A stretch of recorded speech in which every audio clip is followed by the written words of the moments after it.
mot dièse, et on est parti. So, good news, Civ fans. We have lots of things to show you today. We want to talk about our leaders of China, which we've released recently, and then we're going to take an opportunity to show you the leaders of the Sahara from our most recent DLC. Let's take a minute and talk about our China leaders. So we've got 3 leaders to show you off in this. We've got Wu Zetian, an alternate persona for Qin Shi Huang, and we've got Yang Le.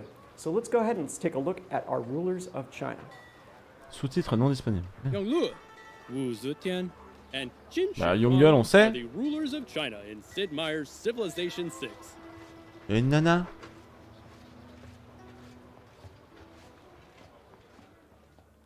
Born the second son of the Hongwu Emperor, Zhu Di won a 3-year war to assert his legitimacy, proclaiming himself the Yongle Emperor. During his rule, he expanded outward, gathering support and foreign gold for what was to become China's quintessential empire. Yonglu's leader ability is Li Jia, which gives cities a project that converts 100% of their production into gold, or 50% either into food or faith. Cities with more than 10 population receive extra gold, science, and culture per turn based on that city's population.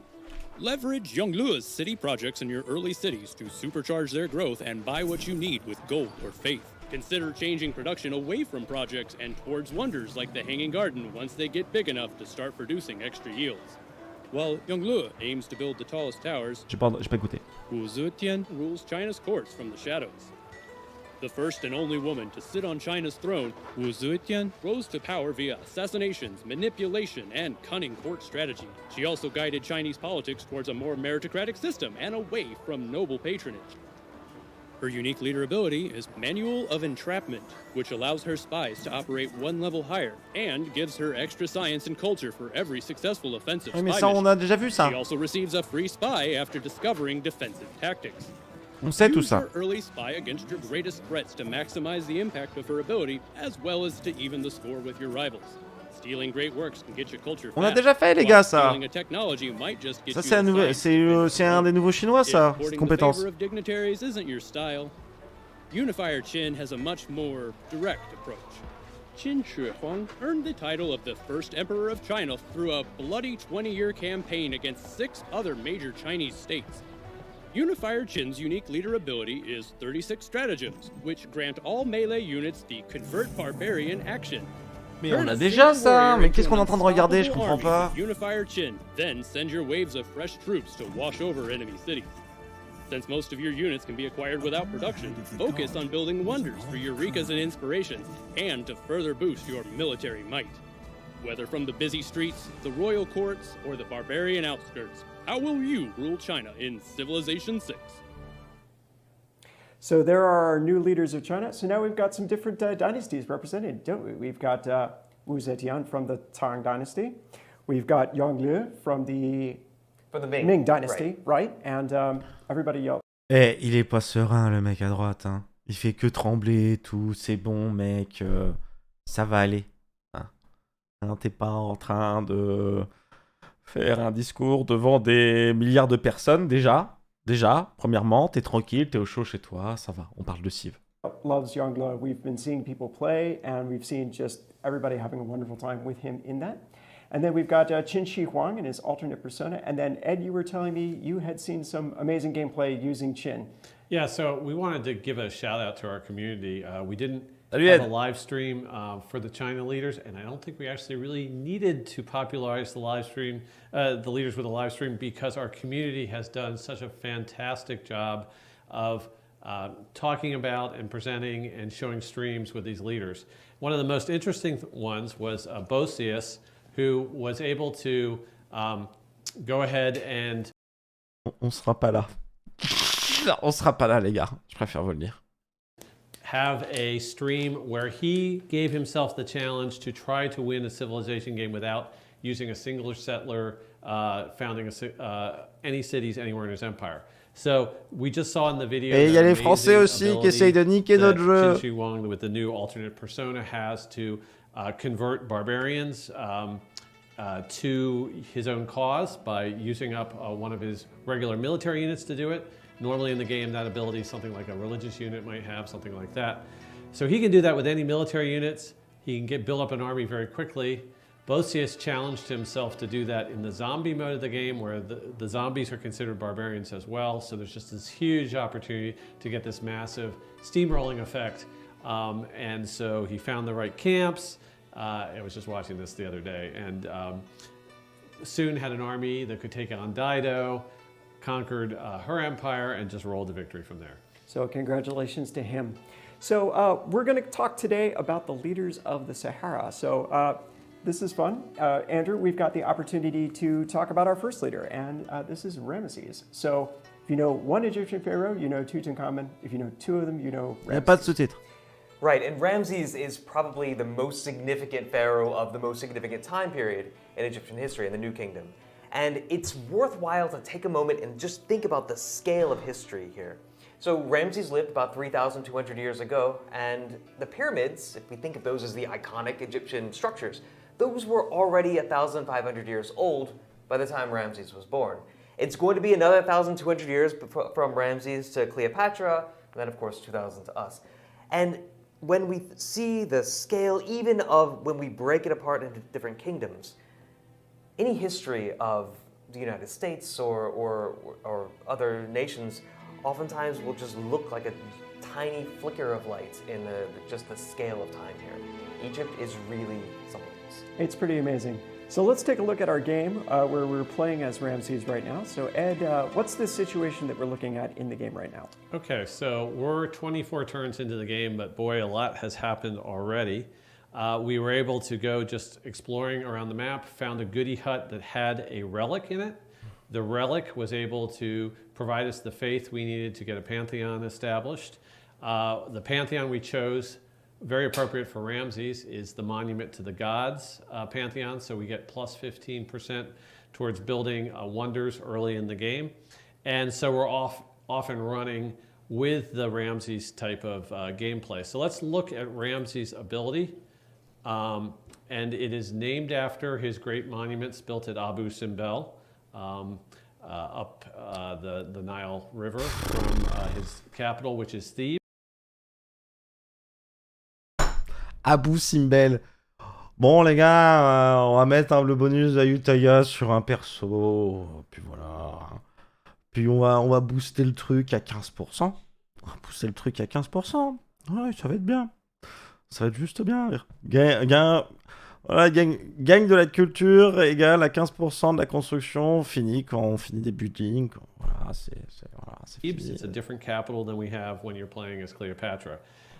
So what Ramses allows you to do is get a large chunk of culture based on following along with construction projects in your cities. So you put a building up, you get 15% of its cost back in culture. If you're doing a wonder, you get 30% of that towards you in just... Et Monkey, ça coûte 110 de prod. Donc 30% de 110, on est sur 33 de prod. Bon, un truc comme ça. Les plus matheux d'entre vous me diront exactement combien ça fait. On peut faire 33, donc 35 de prod, un truc comme ça. Donc 35 de culture. Flat. Bam, 35 de culture. En early game, vous allez finir les Monkey, vous allez faire loisir ou peut-être stratégie défensive. Je pense que c'est à peu près le montant de culture que c'est nécessaire pour faire stratégie def. Sort of a massive lump sum. So what we're going to do right now is show the fact that we have been working on the Hanging Gardens here in Thebes, just across the river, and we are just a few turns away. Mettez cette petite phrase, regardez, c'est pas spécialement, il y a une personne, bonjour Fifi, il y a une personne Fifi dans le chat qui vient de mettre, c'est pas spécialement plus fort que les routes en vrai, mais tu peux juste hard jouer Wonder alors que Cléo a pas de vraie synergie entre ces deux bons bonus. Mettez bien cette phrase et on va voir comment ça va se passer sur BBG quand on va jouer la Civ et il va se passer des trucs. From completing that, when we complete that, we're going to take a massive jump in terms of our civic progress. We also have met c'est 30% pour les merveilles, 15% pour les bâtiments. Etienne, who is to the south.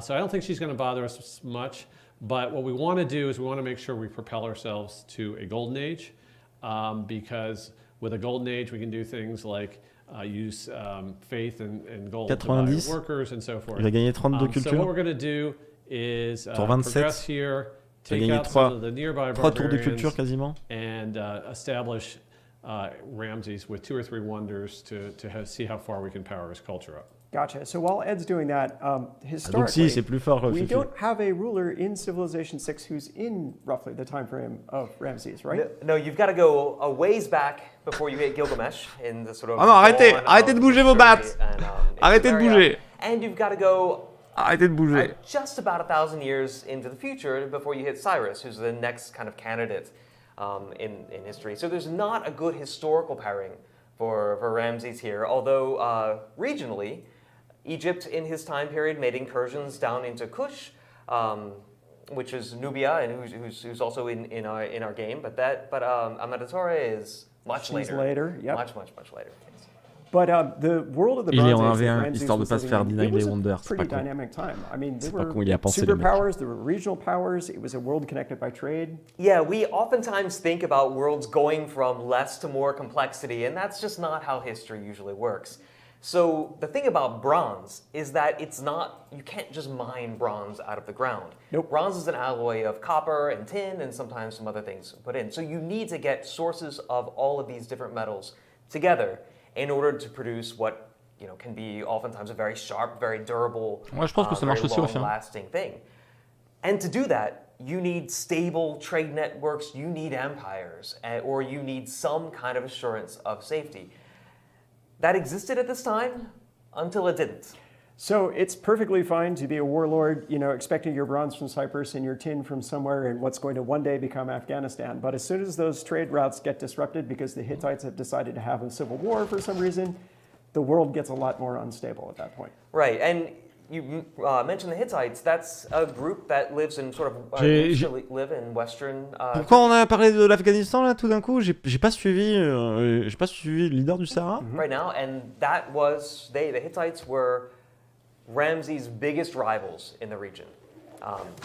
And we know a lot about how they went to war together because, as you were saying, one of the first peace treaties, the first recorded peace treaty is between Ramses and the Hittites. And one of the best documented, or one of the first documented ancient battles was between 2-man Egyptian chariots and 3-man Hittite chariots, where the Egyptians were able to outmaneuver and outflank the Hittites. The battle ended up being a draw, but the Egyptians had demonstrated that they could field an army all the way out in Syria and fight the regional powers. Non, ne clique pas sur ça. So this is Pourquoi really tu when cliques we sur start ça? to Tu vas see voir the la beginnings Wonder, of on veut voir le boost de beginnings culture. of international Putain.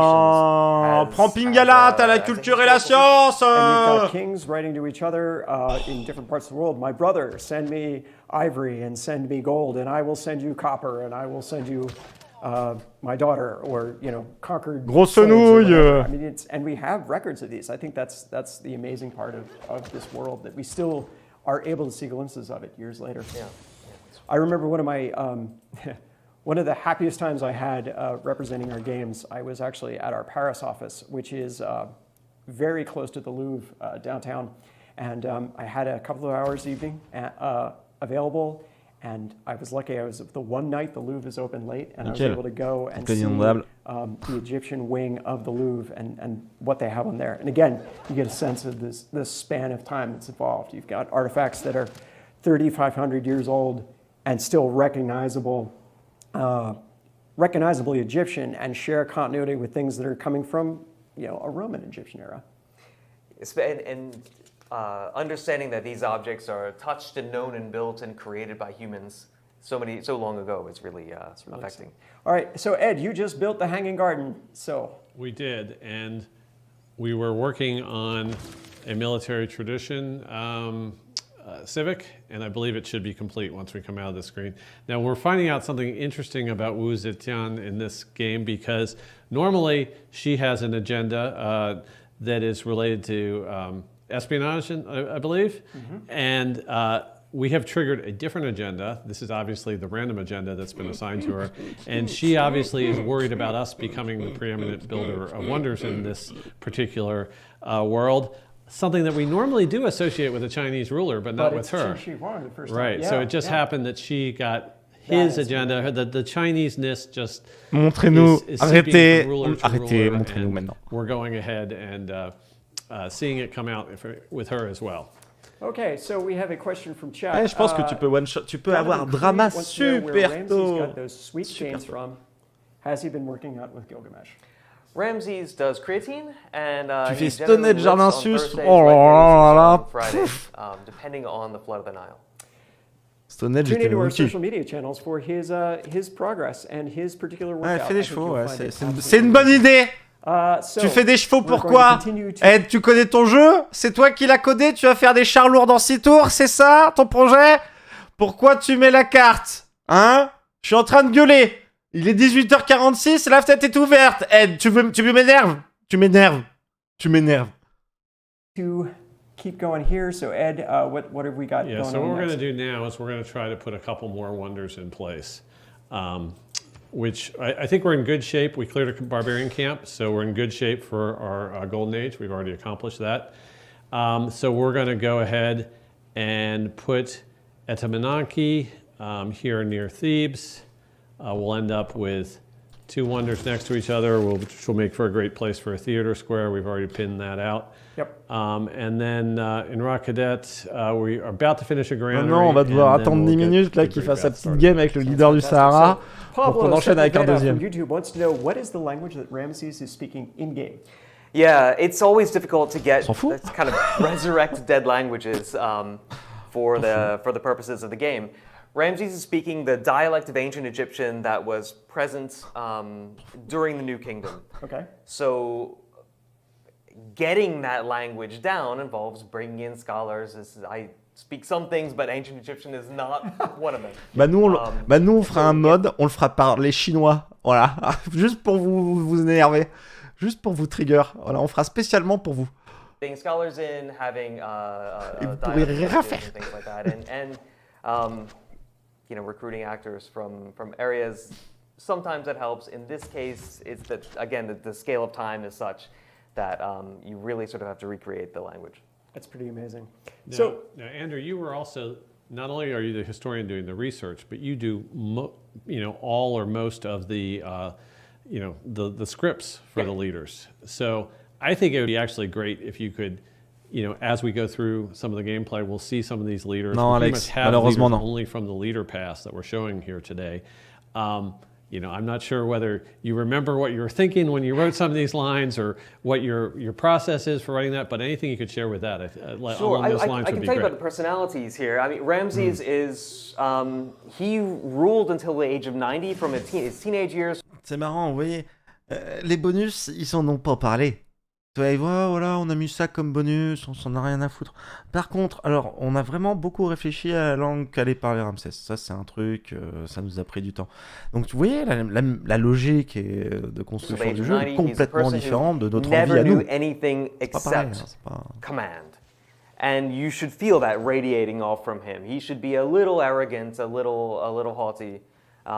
And that's something that you develop for our animation teams, is you not only give them a historical background and kind of figure out what their in-game persona is going to be, but you try to make sure that that's clear to the animation team so that they know how to have a portrayal of them that reflects exactly what we want to go for. And sometimes there's some, so Wu Zetian here is, well, we could say Caesar. Caesar, there's some jokes in there. He talks about how much he trusts his friends and how they would never betray him. So there's some liberties I take with that. Yep. Wu Zetian has gotten a rather bad reputation in Chinese history as being a kind of a poisoner and deceiver and treacherous person. And we sort of have Let's try double sending down her on a that. delegation and Yeah. see what her response is. It's funny. Powerful women rulers sometimes get that reputation after they're out of power. Unfortunately, yeah. Yeah. On regarde, hein, mais on le sait, hein. Nearly all of your On sait qu'il va rien avoir qui va nous That's intéresser, les gars. Good line. That's a good line. Et qu'on va whine. That's a good line. 90%. Et qui nous regardent là, les trois vieux beaux, en mode regardez, putain, regardez ce qu'on fait, c'est incroyable, c'est incroyable. Are we missing? A couple, I guess. So- Which parts of folks are we missing? Yeah, maybe so we that's got it. a couple of questions that have come in. So Fleur von Conspicua from YouTube has asked, what is Ramses' agenda? It's called Ma'at. He is exploitative. He wants to clear all of the features and improve all the possible tiles. And this is almost the opposite of the Maoris' conservationist bias, where they want to keep as many things intact as they possibly can. And then you were telling me Ma'at is the Egyptian term for... the sort of magical power, especially that resides in kings, the force that flows through the world and makes it prosperous and develop, makes it kind of yield benefit for people, and especially the king and the priests as vessels and vehicles through which Ma'at flows. Excellent. So Gabriel Aganan from YouTube is saying, if you buy buildings, Ed, do you still get this bonus of returned culture? Une chance sur deux qui disent je sais pas. And let's look at... Oh, there's no return. Ancient era is almost over. I believe it is only with constructing, but let's try it, because I think we have 265 gold. Surely Je suis sûr que ça va marcher. somebody needs a monument or a granary, yes. So we are one turn from drama and poetry. We'll go into the city. We'll buy a monument. Ah, bien sûr, ça m'énerve, mais bien sûr, putain, il ne joue pas à son jeu. C'est épuisant, c'est épuisant, c'est épuisant. Looks like it does work just fine. It does. Fantastic. All right, so... oh putain, fantastique, on joue un jeu. Ils sont pas mauvais les mecs qui ont développé le jeu, hein. Je sais pas qui c'est, mais c'était pas mal cette mécanique, hein, sympa. The question is, so why does Ramesses have this ability to generate culture? This is from Lone Eagle 7 on Twitch. What was the inspiration for giving him a culture bonus based on buildings in the game? Ramses is one of these leaders that you can do anything with. Right. He is a diplomat, he is a war leader, he is a naval power. Egypt is a naval power at that time, as well as a chariot-based power. You can do anything here. What struck me about Ramses is the legacy of construction that is there in places like Abu Simbel, as well as sort of colossal architecture all throughout Egypt. So we can really choose, and this is this fit. I think he almost had a legacy of being one of those people who would stamp his name anywhere he could possibly find on monuments, and I believe there's some controversy maybe that he's even wiped out some of his predecessors to stamp his name even more firmly on some of those buildings. So to my mind... Non, mais c'est dur quand même. Ah, c'est dur, c'est frustrant. C'est frustrant de se dire que les designers, il sait pas comment il fonctionne son jeu.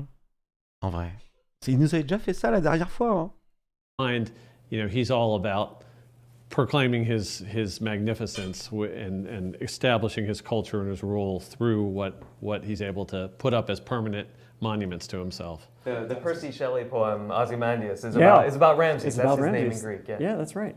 And speaking of great names, I want to shout out to both Cius and Paisley Tree, who are in chat watching. Rocket Powered Zombie, who's on Twitch, said he just got here. Is Ramses' ability getting percent culture for wonder production? Yes, and for buildings. All right. Bah non. Faut dire un truc après, non? Là, tu sais plus, là. Là, tu regardes le mec à droite, à gauche. Qu'est-ce qu'on fait? C'est quoi la prochaine étape? On change de leader?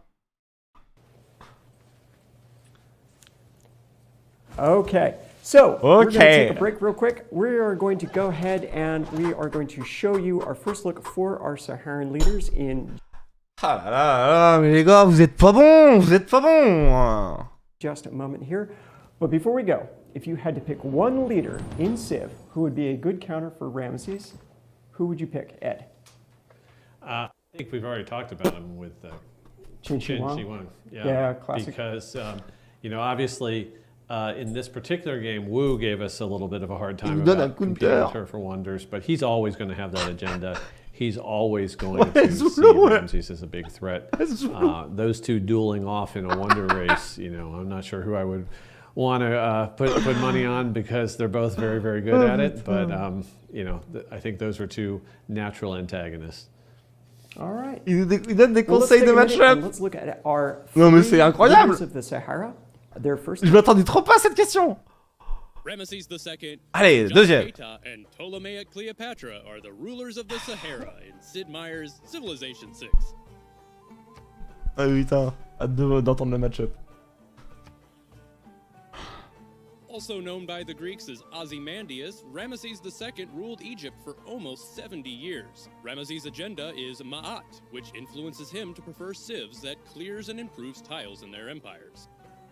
Ramesses' unique leader ability is Abu Simbel, which gives culture equal to 15% of the construction cost when finishing buildings, and 30% when completing wonders. Build your empire along rivers to benefit from Egypt's Itiru ability, and focus building and improving industrial zones to earn extra culture and great Ouais, là, t'as mis un peu de temps. Ouais, la cape, là, j'ai vu, c'était tour 80, frérot. Enfin, t'es un peu late quand même dans la game. Output. While Ramesses II was the C'est chaud, arrogance hein. and might of the pharaoh-made flesh, Sundiata Keita just can't wait to be king. Known as the Lion of Mali, Sundiata Keita faced early hardships both politically and physically. At age 18, he returned from exile to defeat the sorcerer king Sumaro Kante. His agenda is Lion of Mali, which influences him to prefer civs that don't compete with him in tourism. Sundiata Keita's unique leader ability is Sogalon, which lowers the gold cost to recruit great people. The market building also gains 2 great writing slots, while great works of writing receive extra gold and production. Focus on faith and gold to grow your empire. Et pourquoi pas? Mais pourquoi pas? Et puis pourquoi pas aussi, je sais pas, des missiles nucléaires sur les chameaux? Pourquoi pas, hein? Mais pourquoi pas? La ligne nord du désert. En vrai, oui. En vrai, d'accord. On prend ça, on prend ça. For their discounts, which combine well with being the suzerain of Ngazargamu or running either the democracy or theology government. While Sundiata Keita began his rule from exile is C'est la trade route en Ptolemaic plus aussi. Cleopatra ended hers. Ptolemaic Cleopatra Et les was golds the sur les queen cases of de Egypt désert. during its final years as a puppet state of the Roman Republic. She was the target of the War of Actium, which created the Roman Empire after the annexation of Egypt. Her agenda is Basilike J, which influences her to prefer civs with high food output. Ptolemaic Cleopatra's unique leader ability is the arrival of Hapi, which grants resources along floodplains extra food and culture, as well as extra appeal on floodplains. Use the extra food and appeal to create Mais ouais, bah bien sûr. Mais c'est très bien. C'est très très bien. high occupancy neighborhoods to work your farms. Then leverage the beauty of your empire to entice tourists for a culture Let's go. either through power, perseverance, or produce. How will you rule the Sahara in Civilization 6? Bah, va falloir bosser, hein. Welcome back. Thank you for watching that. We are going to move into the second part of our live stream today, where we're talking about Cleopatra, and we've got a new version of Cleopatra, a new persona for her. We've got Cleopatra. What is this one called? This is the Ptolemaic one. Où est Cléopâtre? Je pensais qu'il allait dire une question comme ça. We're staying in the same area, but we're going to zoom ahead to 1,200 years later and start talking about what happens after Alexander the Great. So Alexander the Great moves across the world, and then after his death, things fall apart. He delegates part of his empire to his generals, and Ptolemy is the general who is in charge of Egypt. And it becomes the most prosperous of the successor states to Alexander. So what develops then is a Greek-speaking, Greek-ruled court over an Egyptian culture. Culture and populace. So in a way, Cleopatra here is a perfect candidate for a persona, for an alternate persona here, in that she really had to be both Greek, which is the version that's coming out here and now, and Egyptian, which would be her previous persona. This was an area that then became. We can get into the story in a bit, or shall I do that now? No, we'll get to it in a bit. Actually, let's jump into Parce que actuellement, tu n'as rien dit, hein. Tu n'as pas dit un mot. Tu te rends compte que ces 45 dernières secondes étaient terribles ou pas? Pour une interaction personne derrière un écran et personne dans l'écran. game, and let's see what the story is in this game right now. So Ed, tell us about this amazing start that Sean Wilson from our QA team set you up with here. Okay, yes, Sean has made my job easy here today for sure. And you can see he's even pinned everything out for me. So I'm sort of just following along his lead. But this is, the kind of ideal start position that you would love to have for any Egyptian game that you're playing, with lots of floodplains. So the yields are abundant. And so we can show people Cleopatra's new ability is. It's called Arrival of Hapi. You want to explain a little bit of where that name came from, Andrew? Hapi is the goddess of the flood, of the Nile flood, and this was what c'est moi qui zoome that Je fais la régie chez Firaxis so en même temps. agriculturally productive, and which in turn makes Egypt so important. So Attendez, on fait une petite pause. Ressources, langue, floodplain, voilà. Donc les ressources, que les ressources. Et plus 1 de culture. Les classes de floodplain qu'on possède ont plus 1 d'appeal. Ok. Look at our start position. We are 20 turns in. C'est le Brésil. It has not taken Brésil us des any plaines time at inondables. all to develop right around our capital. We had 2 of these maize resources. We had a wheat resource. All 3 of those are on floodplain tiles. The deer are not on a floodplain tile, so they are not receiving an extra bonus.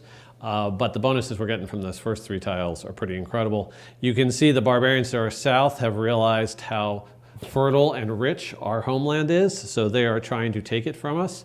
And actually, we really don't want to we want to make sure they stay off this tile. Ouais, ben moi je prends l'autre. Hein. Moi je prends le truc qui fait 30% de culture. Hein. Ouais, les travailler des maïs là, non, moi, bah les couilles. non, ça m'intéresse pas. Because this tile is fueling each of our turns here, and ils ont dû en faire des spawns pour en obtenir un si beau, c'est vrai. That's what I'm going to do first is build a slinger or 2 just to give myself some secondary defenses. Mais je peux faire des réserves là? Against those barbarians coming up from the south. So because Cleopatra is one of our rulers for Egypt, and really her ability is about making your tile yields improve quite a bit. She's actually ça le saoule, il a joué 30 minutes à Civilisation, il est saoulé. Good percentage to take on if you're a new player for Civ, because it makes your existing tiles just that much stronger. Having a 5 food tile 20 turns into the game. Oh, j'aimerais tellement Shellpard. J'aimerais tellement. Game is pretty fantastic. So we've got a couple of questions. People want to know, why was she included in the game as one of our returning leaders? That she's just compelling. She's just a compelling person to put in the game. Right. I mean, the Ptolemaic world, the world of Alexander's successors with the Rise of Rome, that was a dangerous world to be in. And she played that political game as well as she could. Absolutely. She famously had a relationship with Julius Caesar. Yes. Bore him a son. And but it was through taking part in the Roman Civil. Je sais pas, moi c'est plutôt Marc-Antoine, non? C'est pas ça? Non, je sais pas. Mais bon. War when Caesar kind of takes power and you see the real end of the Republic through taking part in that civil war.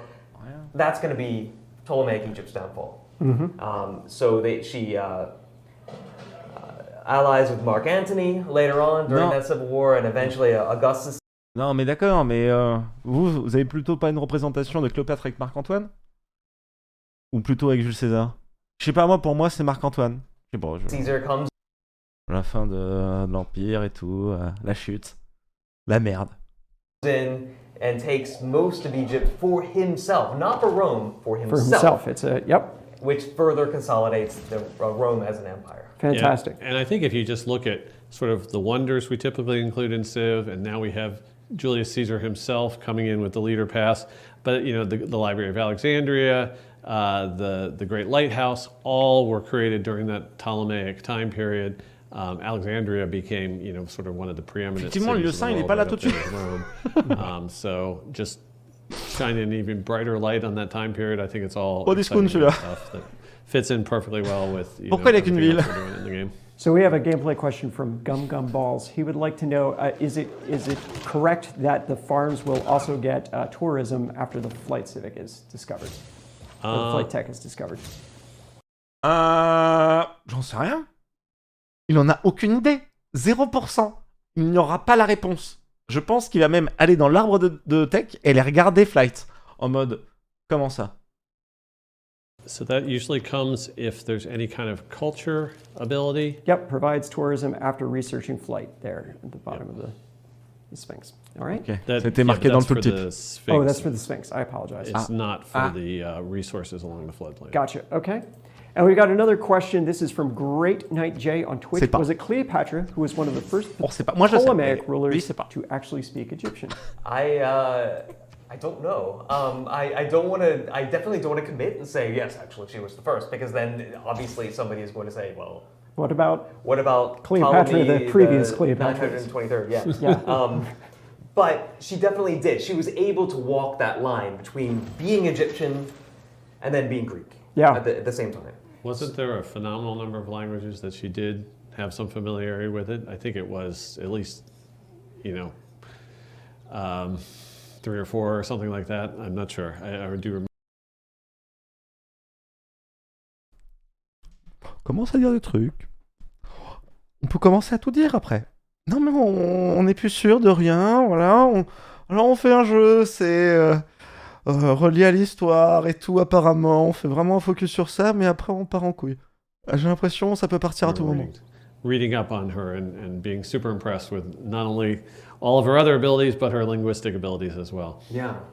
There are a phenomenal number of Ptolemaic queens named Cleopatra too. I mean, the Ptolemies really liked naming themselves after themselves. That was one thing too. So, all right. So Ed, you're going to continue to develop this out. You've got plenty of rivers to move out on as well too. So you could continue along any of those 3 rivers to the west there, the one to the east. You're still going to have plenty of access to floodplains. So this is a civilization that's going to be able to grow pretty tall, pretty fast, right? Right. And if you look with the wonder that we have completed here, now these amazing tiles are giving us science as well. Yes. So we'll have to decide. I'm not sure the Great Bath is going to be a tremendously important play for us, just because the Egyptian civilization already has a bonus that allows them to be safe from floods. Il est meilleur que Mikado quand même. Voilà, faudra le noter parce que Mikado il savait pas ça. Voilà. Donc hier il a joué toute une partie, 5 heures. Connaissait pas les bonus de la cible. So it's a little bit duplicative if you went with Great Bath. So I'm going to probably push the Hanging Gardens here as the next wonder I go for. I could say you could still build the Great Baths because you're still going to improve more of your floodplain tiles. Yes, and if the floods come through, then you just continue to pick up yields from them as well. Exactly. So it's certainly a worthy play. I'm not sure whether, I think let's get the Hanging Gardens done first, I think. Okay, that sounds good. Anything else about the Ptolemies that we want to let people know about this? Their marriage practices, or I think go ahead. This is fun. This is part of the fun part of Ptolemies oftentimes married sister and brother. Yeah. And that was the case with Cleopatra as well. But of course, she had relationships outside of that. Yeah. It was that kind of time. So, il va aller sur le bois. Il va aller sur le bois. Je sais pas pourquoi, mais je le sens, il va aller sur le bois. To go well against. If you had to pick another Civ 6 leader, who should go up against Cleopatra? Il a aucune raison d'aller sur le bois. Hein. Ed, who would you pick? J'ai l'impression qu'il va aller sur le bois. So, I guess we're talking about this persona of Cleopatra. Sure. Probably, because the other persona is sort of has a more of a trade emphasis than this one does. Right. So mais bois ou colline? She is one of those that is just able to exploit the terrain very quickly and get off to a great start. She's very flexible in that, those yields coming off of the floodplains. It's not like all science or something like the Maya are really great at picking up yields off the terrain that are specifically scientific and getting a great start. Il fait quoi? Il nous parle? Arrête de nous parler. Joue au jeu, on a besoin que tu cliques. Leaders, so Lady on est vieux, mais pas si vieux que toi. Repartir en arrière, misclick. Those are going to be the ones that are Bétail 100%. sort of competing in the same battleground that she is. Gotcha. So she's got an agenda called Basilike Gay. Personne n'avait prévu celle-là. And you were kind enough to tell me. So. That's Greek for royal lands. Again, going with the theme of the productivity, both the productivity and profit that comes from the productivity in Egypt, as well as centralized control over that productivity, which becomes important both for the Ptolemaics as well as for when it becomes a Roman province afterwards. And she likes civilizations that have a high food output, and she doesn't like civilizations that have a low food output. So she's happy to produce a lot of food, and she wants to see you doing that as well too. Let's go. All right, so we're going to get ready to set up for our third and final civilization. So Ed, why don't you smite these barbarians, because smiting barbarians is perfectly appropriate when you are in the role of an Egyptian pharaoh. You need to be depicted swinging a stick at somebody's head. There we go. Take another camp.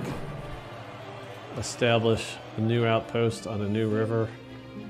Yep, that would be a good, oh, Candy there. You might even conquer them later on in the game. That's actually a pretty good situated civ, or a pretty good situated city for you if you wanted that as well. We have to look for floodplains, but yes, here are some grassland floodplains with rice resources, so yes, that would be a great tile for us.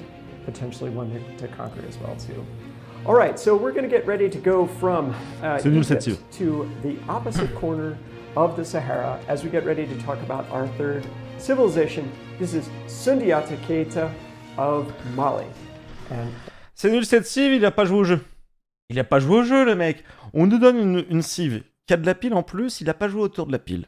C'est quand même chiant, il aurait pu sortir une Reina et tout. Je pense que même en Vanilla, il doit y avoir des trucs avec de l'attrait. Il doit y avoir une Reina qui doit vous booster, vous pouvez toujours faire des réserves. Ils ont sorti ce quartier-là, c'était leur dernier quartier sorti.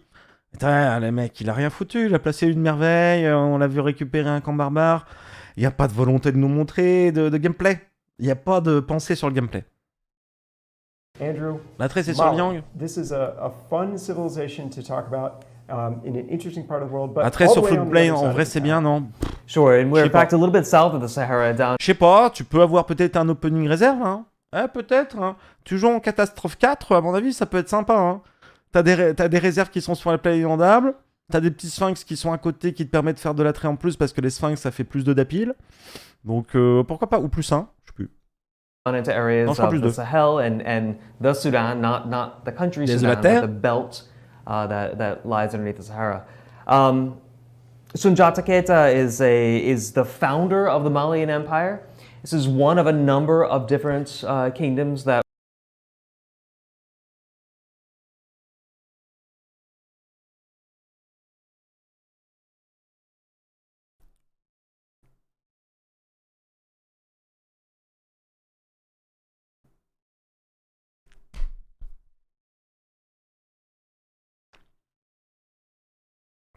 Ça, je sais pas comment on va l'équilibrer. Hein. Le Sogolon, là. Oi, oi, oi. Sogolon. Alors, ça vous coûte 20% en moins de gold de recruter un grand personnage et le marché a 2 emplacements de chef-d'œuvre. Alors, que de bouquins. Les Great Works of Writing reçoivent 4 gold, donc les bouquins qui sont dans votre marché. Donc 2 emplacements. Donc plus 4 gold et plus 2 de production pour chacun d'entre eux. Alors ça...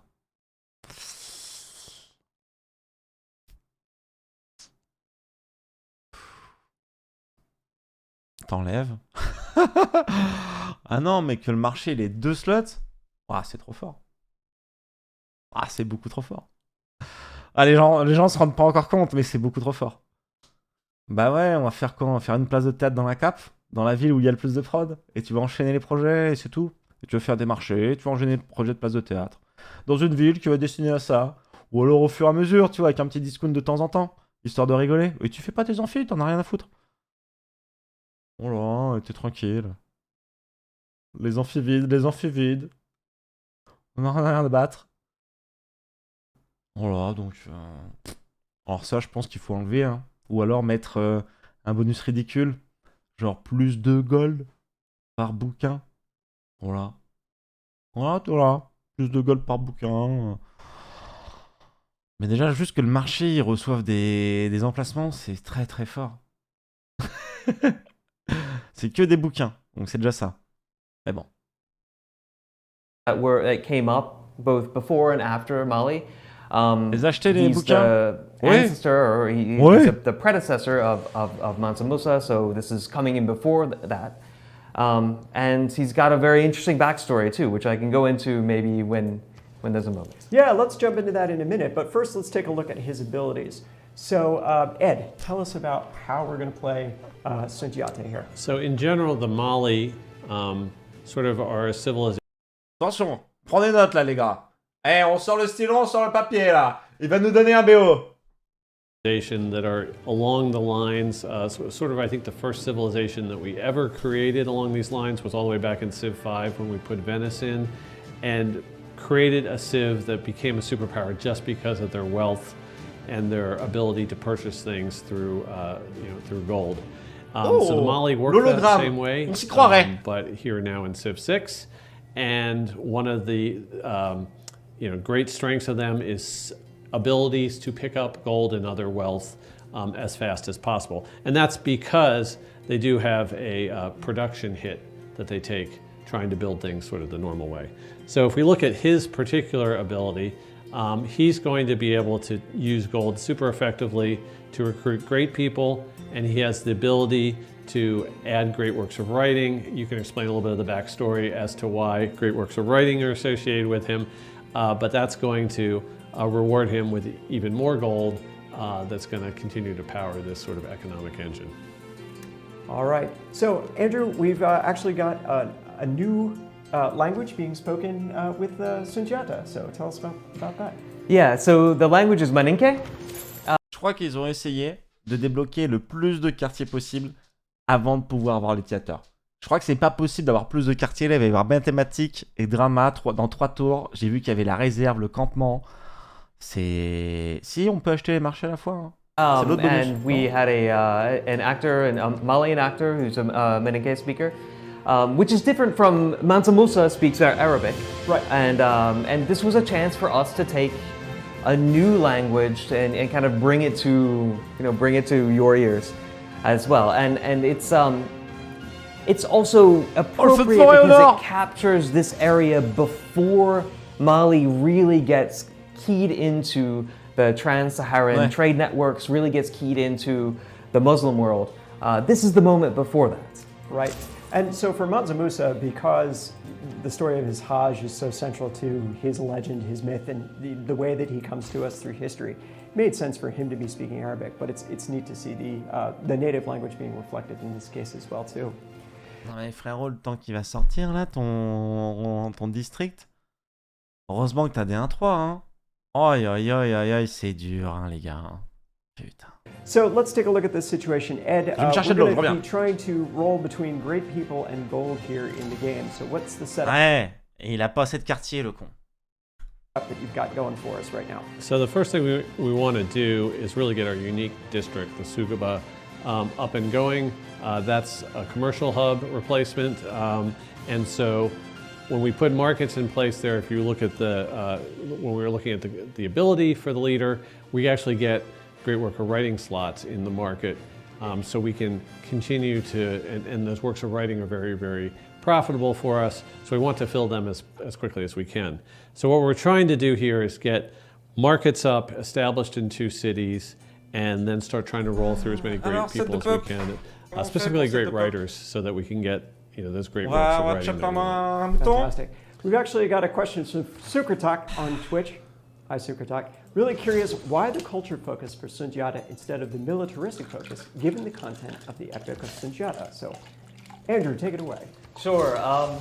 It's a good question, and we go with the content of the Epic of Sundiata later on. But there are a number of different kingdoms that come up after that. Songhai, for instance, with a much more explicit military focus.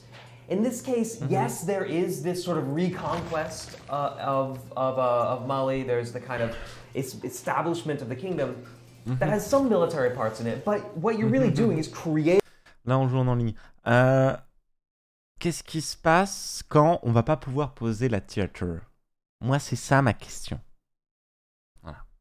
Il va acheter un bouquin, il va les mettre tout simplement dans son marché, c'est tout.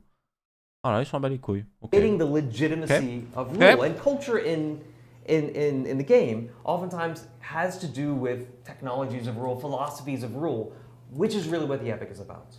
Well, why don't you tell people what is the Epic of Sundiata? Because this is a great story. Yeah.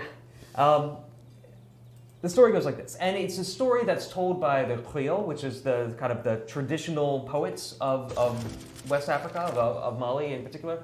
So it's a story that was kind of handed down and eventually recorded, and it goes something like this. There's a king of the Mendike people, and he is prophesied that if he marries a woman who is not conventionally attractive, then he would bear a son who would be a great king. So he does this, and he bears Sundiata. Now, over time, this king dies. Ouais, il a pris le bonus de proximité, tradition du désert avec work ethic. C'est pour ça qu'il y a autant de prod. J'étais là, mais what the fuck cette prod? Et voilà, c'est pour ça. Parce que Vanilla, on se rappelle. Et oh! Non, on revient pas plus tard, Grazeli, et les autres aussi. Pendant le temps qu'on est en train de regarder les vidéos, là, on souffre tous ensemble et vous téléchargez le jeu. C'est juste à droite. Là. Hop. On DL. Il y a juste un petit clic à faire, je vous remercie. Point d'exclamation rock. Voilà, merci. And Sunjata's half-brother, his older Sur half-brother, PC. takes the throne, and then, of course, exiles Sunjata and his mother, Sogolon, whose name is used for Sunjata's ability there. Okay. So they wander in the wastes for a little bit and are eventually taken in by a neighboring kingdom. And while they're gone, a sorcerer king from a neighboring civilization conquers the Mendike people and sets up a kind of despotic rule. Ah, il a mis la carte. People wander the land looking for this prophesized king for Sunjata. They find him. And he comes back, and he had sort of struggled all his life with infirmity and sort of a physical infirmity. He was unable to walk for years. He eventually finds his strength, famously bending an iron bar as he does, and re-emerges back into the land. Le lien n'est jamais cassé. Ça veut dire si vous avez une page blanche où vous n'arrivez pas au lien, au DL de l'exécutable, c'est tout à fait normal, vous avez un adblock. Voilà, donc enlevez votre adblock, il va y avoir un pop-up. C'est une publicité, c'est un lien marketing, les gars, c'est un lien commercial. Ah bah, oui, on est là, on est dans ça.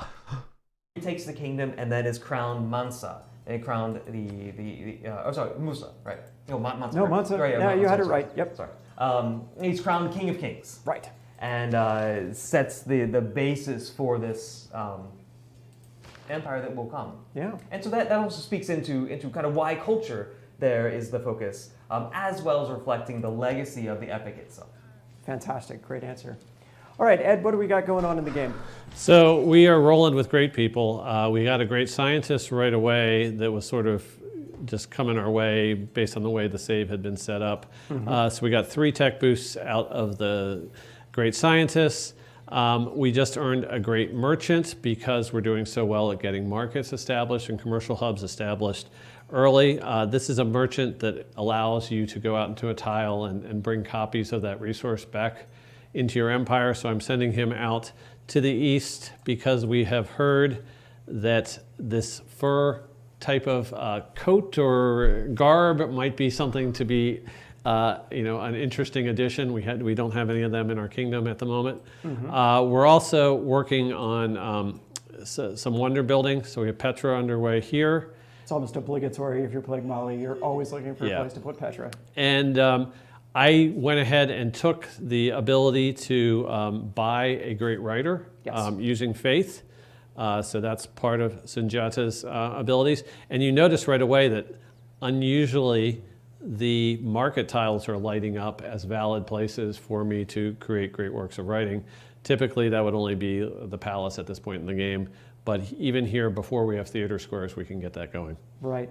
And you've also started to build the Abandana as well? Yes. Okay. So that's going to give you additional slots. Which is going to give you additional slots for any type of great work. You know, we're going to keep focusing on the works of writing, but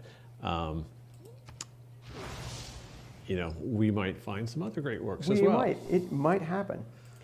So this is cool. This is a different way to play play style of converting everything to gold and buying it on the marketplace. So you've got another. Yeah, you're able to recruit Euclid as well too. So continuing to turn the great people.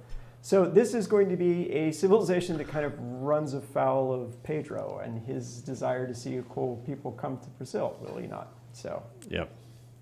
Do you think that's? You have answered your own question about who the main competitor here is. I think. I could make a case for Nubia being a competitor as well too. You're going to be coming at approximately the same sorts of biomes with your start. Nubia rolls up a little and Nubia is faster. a great opponent for any of the Saharan That's leaders true. that we've shown here. So, and just putting a plug in, if you have not gone and played the Gifts of the Nile scenario that is included in Civ 6, that is a head-to-head 1v1 showdown between Egypt and Nile, and that's also a very, very interesting civilization experience that has a lot of the sort of the history of the various peoples of the region coming and invading Egypt and having to be fought off that Andrew's been talking about, Yeah, sort of within the Nile embedded Basin. in that Yeah. scenario. Yeah, fantastic. So, Mali, you know, preceded by kingdoms, followed by kingdoms like the Songhai, still a rich part of the culture of West Africa as well too, in terms of the music, storytelling, the epics that come out of it. Just a great civilization overall. Malian jazz, like present day Malian jazz. Malian is jazz, fantastic. yes, yeah. The other, I remember when we were putting civilization, when we were putting Mali in the game the first time. I know people have talked about, we've talked with people about how we do that, and I remember I was working on Gathering Storm when we were adding Mali. We always put up a list of potential rulers for that, and Sundiata Keita was one of the rulers that we were considering, but Mansa Musa was there, and we went with him as well too. So I think it's actually worth just, I was showing it just a second ago, but let's talk about a little bit about the great works of writing here for Sundiata. So +4 gold, +2 production. Production is sort of something that's tough to come by for Mali. So when you actually have a market filled with 2 such great works of writing, you can see, I mean, you're getting the culture and the tourism that you normally get out of such great works, but having the gold and the production, kind of 2 things that are resources that are very valuable to Mali, that's perfect as well. All right, fantastic. So we could continue to pursue this. Where do you think? Oh, sorry. Quick question. What is Sundiata Keita's agenda? So apparently he is the lion of Mali. C'est JR qui vient de poser la question sur le chat de Chiraxé sur YouTube. Right. So intéressé par un tourism agenda focus, I think it sort of goes back to the epic poetry written about him and about the kingdom, and the tourism idea is that try to emphasize sort of the great cultural legacy and show that off to the world. So he might be a potentially interesting opponent as you get later in the game when the tourism really starts to ramp up. You might find yourself running afoul of his agenda later on in the game. Correct.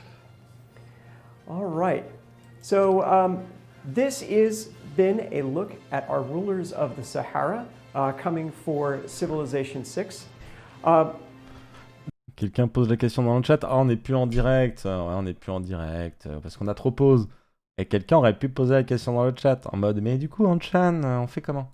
I want to remind people that we do have 2 additional packs that we're going to release for Civilization 6. They are the Great Builders and the Rulers of England that will be coming next month. So thanks for tuning into our stream today. I've been your host, Pete Murray. Don't forget to follow Civilization on all of your social media channels. And I want to thank our guests today. Andrew Johnson, thanks, Jeff. Historian for Civilization, and Ed Beach, our lead designer. Merci. Ed, all right, thanks for watching. Everybody have a great day. Merci. Je te remercie toi aussi. C'est fini. Voilà. Pas un petit cadeau pour la commu, rien du tout. Et cassez-vous les connards. On a fait 40 minutes. Là, c'était insupportable pour moi le présentateur. Voilà quoi. Ouais, mais même pas un bisou. Un bisou. Un bisou.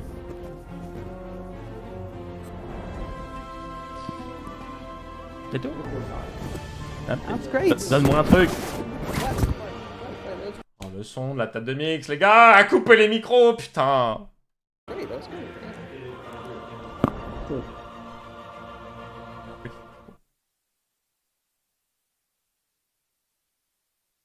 T'as raison de couper les micros. Bisous. Bisous.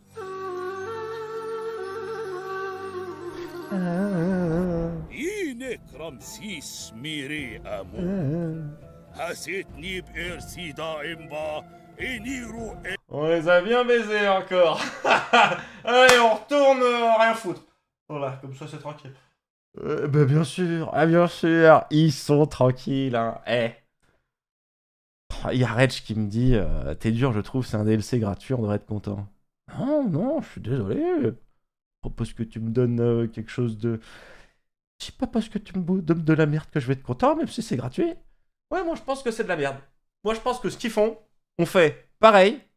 Enfin, on aurait pu même faire mieux, sans aucun souci, en fait. Donc du coup, à partir de ce moment-là, je trouve qu'ils se foutent de notre gueule. Ils se foutent de notre gueule.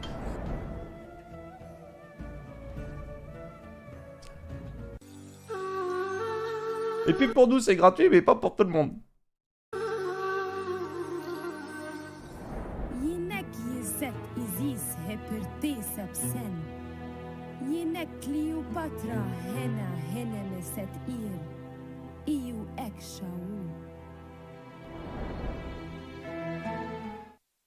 C'est tout.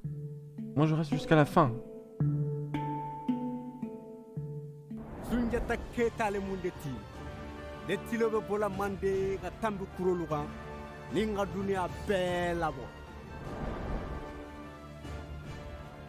Les personnages sont plus beaux que la dernière fois. La dernière fois, ils avaient